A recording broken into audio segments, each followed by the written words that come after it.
Hello and welcome back to my channel. This is DailyTech. Today I'll be showing you how to factory reset using Motorola Z3 Play. First, locate the power button, the volume down, press and hold both. Once the phone turns on, release the power button, scroll down to recovery mode, press the power button to select it.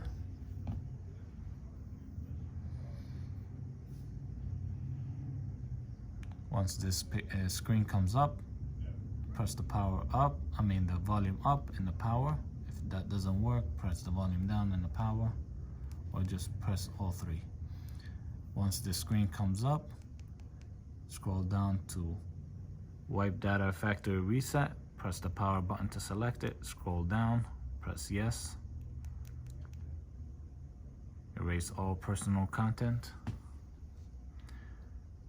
Press reboot, and there you go. The phone has been factory reset.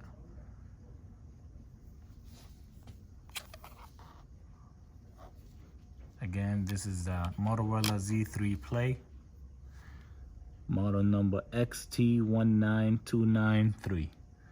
If you found this video helpful, please like and subscribe. Thank you very much. Hello, Moto.